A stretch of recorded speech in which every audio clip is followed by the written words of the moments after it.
Go ahead and lose your poles. You can just set them down next to you or right behind you.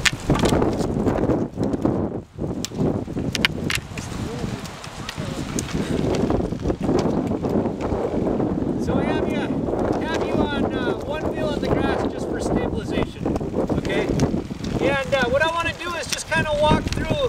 Now we talked through some very fundamental athletic body position, fundamental movements, driving from the shoulders, driving from the lower hip, knee, ankle, foot. Now I want to kind of bring this and tie this into our sport, in the cross-country skiing. And what I like to do is kind of start from the top down. So we know athletic fundamental body position, and that is just keeping our knees and ankles supple and relaxed, hips in a neutral but forward position, kind of a C of our back, just kind of Neanderthal type. Shoulders are relaxed and down to our sides. That's fundamental body position. And then what I like to think about is, okay, what are the fundamental movements of our sport? In classic, it starts with core compression, okay? The most important fundamental movement of cross-country skiing, skating or classic, is the double pole. If you want to be a good cross-country skier, be good at double pole, okay? That starts with a core crunch, not a flexion at the hip where my knees and ankles lock, but an upper core crunch. Okay, and it's a nice natural crunch, and what I like to use an analogy is if I had a string from my chin to my belly button, I'm trying to shorten that, okay? When you do that movement, fundamental body position means supple knees and ankles. What often happens is this, is that people lock their legs and sink forward, okay? So what actually happens when you do a core crunch, it's natural to get a little bit of ankle flexion. This is natural. Okay, the body should work with itself, not against itself. Okay? So it's a nice natural core compression. So just crunch. Versus a flexion over forward. Okay? Alright? So it's a crunch. People often ask, how deep do I go? What's the right depth? I say yes. All of them, dependent on your terrain and your speed, okay? Make your athletes adaptable, not adapted. There's not one way to double pole, okay? They have to shift gears, just like we're talking about in the diagonal stride, also in the double pole.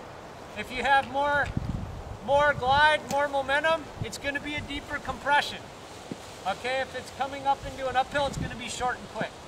It's a function of your speed and momentum, all right? So core crunch. The next thing is a pendular arm swing. Whether it be double pole or diagonal stride, it's a drive from the shoulder, not from the elbow, not from the wrist. It's straight forward and straight back. And it's pendular, meaning that there's an active return. I drive through and I come back through actively. Okay? Okay, so we have the core crunch, we have the pendular arm swing, now we talk about the lower body. And this is why I believe diagonal stride in classic is more challenging than skating, is because there's two things that happen simultaneously in the lower body when you classic ski, and only one thing that happens in skating. Okay, in classic, the first part is a pendular leg swing from the hip. Okay, it's not from the knee, it's just a drive. And you gotta have good balance to do this. I haven't been on classic skis. I better get off my bad foot. There we go. So just a slide and drive from the hip, forward and back. It comes through and also has an active return. So it's driving forward and back. Forward and back. Okay? That drives from the hip, not reaching from the knee. The other movement is an impulse or a kick down, the setting of the wax. And I like to use the analogy, if I had like a bug underneath the ball of my foot, or I was standing on the bathroom scale, I tried to push it down. Okay, it's a straight vertical setting of the wax, straight down. Okay? If you're having a real hard time, just pop your skis off and try that. So what happens in classic is those two movement patterns happen simultaneously. We kick down and drive through, and they happen together. And they support one another. Okay? The last thing in classic skiing is extension. Okay? Extension happens in our extremities, both our arms and our legs. Okay, and it all depends on how fast we're going. Okay, when I say extension, I mean by release and relaxation of the arms and release and relaxation of the legs. Okay, but there has to be an active relaxation phase to get venous blood return. Okay, if we're always tense, we can't oxygenate our muscles, and we just get fatigued really, really quick. So there's an active drive and a release. So it's drive and release. Same thing in the kick, it's a drive and then release. That release is going to be different dependent on the terrain and your speed. If you're double pulling and you're coming up onto an uphill and you're still double pulling, it might be here. If you're on a long, gradual downhill, it might be way back here. But there's always a release, okay? That extension is important. Okay, those are the fundamental movement patterns of classic. That's it, 6. There's 5 in skating and 6 in classic. Okay?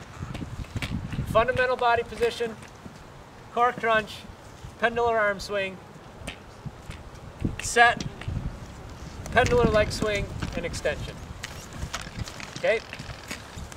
So, as I started, I said the double pull is the most fundamental body movement of our sport, but I'm going to start with diagonal stride because I'm going to take the drills we just did and do them right on roller skis. Okay? All right, so I want to make that connection. And what you can do when you're working with athletes is if they have a real difficult time balancing on skis and we have to be able to balance on one ski. We live in a world where we're on one ski at a time unless we're in a tuck or double pulling. If you have athletes that have a difficult time balancing on one ski, do the foot drills and bring them right onto skis and have them go back and forth with those. And they'll ingrain that movement pattern instead of skiing on 2 skis all the time. Okay? All right, grab your poles. We're gonna do some drills right here.